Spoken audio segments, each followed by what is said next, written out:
મિત્રો, આજે હું વાત કરું છું માણસના અંતરાત્માની. તાજેતરમાં અયોધ્યા રામ મંદિરમાં ચઢાવા સંબંધિત ગેરરીતિ અને ચોરીના આરોપની ચર્ચા દરેક જગ્યાએ થઈ રહી છે. આમાં લાસ્ટ નિર્ણય કોર્ટ લેશે, પોલીસ તપાસ ચાલુ છે.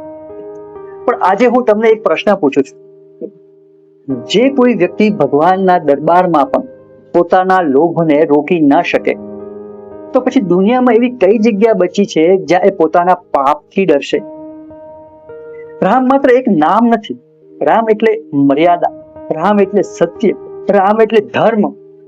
અને જે જગ્યાએ રામનું નામ લેવાય છે ત્યાં જો કોઈનો હાથ દાન પેટી તરફ ઈમાનદારીથી નહીં પણ લોભથી વધે છે, તો વિચારજો, એ માણસે પૈસા નથી ચોર્યા, એને પોતાના સંસ્કાર ચોર્યા છે.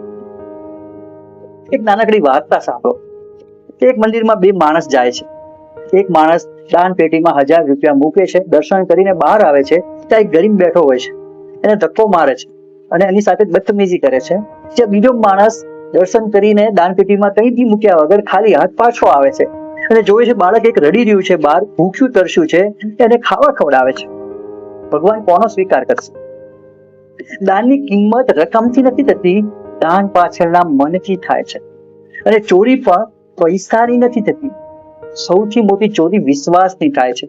મંદિરમાં ચડાવેલો એક રૂપિયો કોઈની શ્રદ્ધાનો હોય છે, કોઈની માતાની મનતાનો હોય છે, કોઈના પિતાની પ્રાર્થનાનો હોય છે, તો કોઈ ગરીબના આખા મહિનાની બચત હોય છે. એ પૈસા પર હાથ મૂકવો તે માત્ર તિજોરી તોડવી નથી, લાખો લોકોના વિશ્વાસને તોડવો છે. અને યાદ રાખજો, કાયદાથી કદાચ એ માણસો બધા બચી જશે, પણ કર્મથી કોઈ નથી બચ્યું. રામાયણમાં પણ રાવણ ખૂબ જ્ઞાની હતો, બહુ શક્તિશાળી હતો, ધનવાન હતો, પણ એક ખોટી ઈચ્છાએ, એક ખોટા લોભે એનું આખું સામ્રાજ્ય ખતમ કરી દીધું. લોભ માણસને પહેલા આંધળો બનાવી દે છે, પછી બહેરો બનાવી દે છે અને અંતે બરબાદ કરી નાખે છે. આ વાત માત્ર અયોધ્યાની નથી. દેશના ઘણા મંદિરોમાં દાન પેટીમાં ચોરી થઈ છે, ઘણા મંદિરોના સોનાના આભૂષણોની ચોરી થઈ છે, ઘણા મંદિરોમાં પ્રસાદના ઘીની ચોરી થઈ છે. આવા સમાચારો તમને બહુ સાંભળવા મળ્યા હશે. થોડા જ સમયમાં બહુ આવા સમાચારો આવ્યા છે. પણ પ્રશ્ન એ નથી કે ચોરી ક્યાં થઈ છે, પ્રશ્ન એ છે કે આપણા સમાજમાં અંતરાત્મા ક્યાં ખોવાઈ ગઈ છે. જો ભગવાનના ઘરમાં પણ માણસને લોભ ન અટકે, તો પછી શાળામાં, હોસ્પિટલમાં, ઓફિસમાં કે ઘરમાં ઈમાનદારી કેવી રીતે બચશે? મિત્રો, ભગવાનને તમારા પૈસાની જરૂર નથી, ભગવાનને તમારા સચ્ચાઈની જરૂર છે.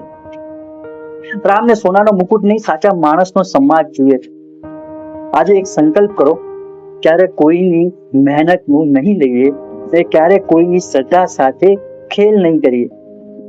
અને જ્યાં ખોટું હશે ને ત્યાં મૌન પણ નહીં રાખીએ. કારણ કે રામ મંદિર પથ્થરથી નથી બનતું, આપણા ચારિત્રથી બને છે. જય શ્રી રામ.